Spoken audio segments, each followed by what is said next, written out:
JMM के कद्दावर नेता मथुरा महतो को हराकर एक बार फिर से गिरिडीह लोकसभा सीट पे चंद्र प्रकाश चौधरी जी फिर से जीत हासिल की। इन्होंने आजसू की तरफ से एनडीए के साथ हैं। सर, सबसे पहले तो आपको दूसरी बार जीत की बहुत बहुत बधाई। चलिए, आपको भी धन्यवाद। सर, पहला सवाल तो यही है कि दूसरी बार फिर से आपको जनता ने मौका दिया है गिरिडीह सीट से, पहले भी आप इसी सीट पे थे। पहला सवाल तो सर सबसे ज़रूरी यही बनता है कि क्या, क्योंकि एनडीए की सरकार और इस बार जो है पूर्ण रूप से बीजेपी को बहुमत नहीं मिला है, तो ऐसे में एक एक सीट बहुत ज़रूरी हो जाता है, तो क्या मंत्री पद की डिमांड आजसू की तरफ से रहेगी और आप क्या इसको लेकर सोचते हैं, आपका क्या कहना है? नहीं, हम लोगों का तो बहुत सीटें कम आई है, लेकिन हम लोगों का एनडीए का जो गठबंधन है उस गठबंधन में हम लोगों को बहुमत प्राप्त है और सीटें कम आई है उसकी हम लोग समीक्षा करेंगे किन कारणों से कम आया है, लेकिन निश्चित तौर पर जनता ने जो मैंडेट दिया है उसमें एनडीए को मैंडेट दिया है, तो निश्चित है नरेंद्र मोदी जी तीसरी बार प्रधानमंत्री बनेंगे। सर, लेकिन फिर वही हो जाता है क्योंकि एक एक सीट इस बार बड़ा ज़रूरी हो जाता है जिस तरीके के हालात हैं, तो जो मोदी जी 3 पॉइंट यानी कि जो सरकार तीसरी बार बनाने जा रहे हैं, इस बार झारखंड की अगर मैं स्पेशली बात करूं तो पिछली बार के मुकाबले सीटों में कमी आई है। पिछली बार जहां 12 थे वहीं इस बार 9 में सिमट कर रह गए हैं।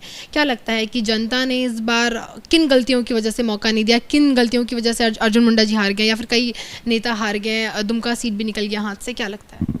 देखिए, जो सीटें हम लोगों के हाथ से गई है और उन सीटों का हम लोग समीक्षा कर रहे हैं, तो उसमें चूँकि पिछले बार भी बहुत कम मार्जिन से वो सीटें हम लोगों ने जीत हासिल किया था, तो इस बार थोड़ा एंटी इनकम्बेंसी था जिसके चलते वो हम लोगों ने 5 सीट हारा और जो सीट हम लोगों ने जीता उसमें भी वोटिंग परसेंटेज थोड़ा कम रहा है। और मैंने पहले कहा कि इसके लिए हम लोग समीक्षा करेंगे, क्योंकि हम लोग केंद्र सरकार और भारत सरकार के जो हमारे कार्य हुए हैं उन कार्यों को हम लोग लोगों तक पहुंचाने में थोड़ा कमी हुआ होगा, तभी इस तरह का रिजल्ट आया है। लेकिन हम लोग पूरा प्रयास करेंगे कि आगे जो गलतियां हैं उन गलतियों को सुधारेंगे और फिर से हम लोग प्रयास करेंगे कि हम लोग आगे सीट बढ़ा दें। गठबंधन में कई ऐसे टीम है, कई ऐसे जैसे टीडीपी की मैं बात करूं, जेडीयू की बात करूं, जो मोदी जी की कई पॉलिसीज़ पे या मैं कहूं तो पिछली सरकार की पॉलिसीज़ से बहुत वाकिफ़ नहीं रखते। चाहे टीडीपी की बात करूं तो यूसीसी को सपोर्ट नहीं करते, वन नेशन वन पोल को सपोर्ट नहीं करते, साथ ही अग्निवीर योजना जो काफ़ी चर्चा में रहा था, इसको भी काफ़ी ज़्यादा समर्थन नहीं मिलता। तो क्या आजसू ये जो तमाम नीति बनाई गई है मोदी सरकार की तरफ से, क्या आजसू का इनको समर्थन है और आगे क्या आजसू का इनको समर्थन मिलेगा?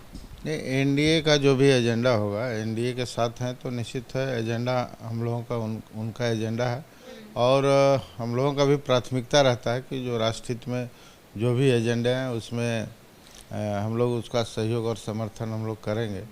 और कुछ इशू है इसलिए एनडीए का भी बैठक होगा, तो जो इशू में बदलाव आना है या कुछ डिसीजन लेना है तो उसमें वो लोग एनडीए के फोल्डर का जब बैठक होगा उसमें उन सारे विषयों पर चर्चा करेंगे।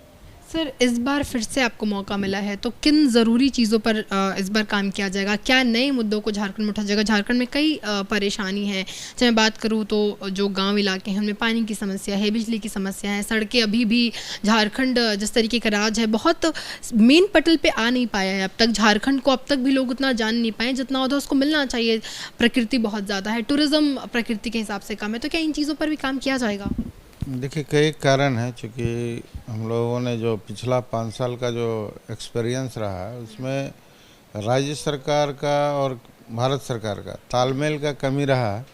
राज्य सरकार की तरफ से कभी इस तरह से सकारात्मक पहल नहीं हुआ कि वह भारत सरकार में कोई योजना ला के दे, बड़ी योजना ला के दे। और हम लोग सांसद होने के नाते कभी आज तक सांसदों के साथ कभी बैठक नहीं किया, हमारे राज्य सरकार के मुख्यमंत्री हो या कोई भी मंत्री हो, कभी पहल नहीं किया। पहले हम लोग होता था कि जब हम राज्य में मंत्री थे उससे हम लोग कई बार सभी सांसदों से मिलकर हम लोग संबंधित प्रधानमंत्री से मिलना या विभागीय मंत्री से हम लोग कई बार मिले, लेकिन इस तरह का पहल नहीं हुआ जिसके चलते हम लोगों को कई चीज़ का खामियाजा भुगतना पड़ा। लेकिन इस बार हम लोग पूरा प्रयास करेंगे, जो भी बड़ी योजना है उसको हम लोग धरातल पर उतारें। सर, आखिरी सवाल, जिस तरीके से अभी लोकसभा के नतीजे आए हैं, खास करके मैं फिर से झारखंड की बात करूं, आगामी 3 महीनों में विधानसभा भी है झारखंड में, तो जैसे सीटें कम हुई है एनडीए की, बीजेपी की, इसका असर सीधे रूप से विधानसभा में पड़ेगा। और अभी जेएमएम की सरकार है, वहाँ पर क्या लगता है कि सरकार पलटेगी, फिर से चांस मिलेगा, जनता भरोसा करेगी, या जिस तरीके से सीटों में असर देखने को मिला है विधानसभा में तस्वीरें कुछ ऐसी ही रहेगी? नहीं, देखिए, लोकसभा चुनाव और विधानसभा चुनाव में परिस्थितियां बदलती है, और वर्तमान में जो राज्य सरकार है उसके बारे में लोग बहुत अच्छा तरह से, बहुत नज़दीक से देख भी रहे हैं, किस प्रकार राज्य सरकार के द्वारा संसाधन को लूटा गया, किस प्रकार से घोटाला हुआ है। तो इन सारे चीज़ें हैं, तो यह भ्रष्टाचार इतना बढ़ा है, तो लोग इसको काफ़ी नज़दीक से देख रहे हैं। इसलिए परिणाम हम लोगों का सकारात्मक आएगा, और पूरा जो कमियां रहा है लोकसभा चुनाव में, इसको हम लोग दूर करेंगे, और फिर से विधानसभा चुनाव में हम लोग एनडीए का सरकार बनाएंगे।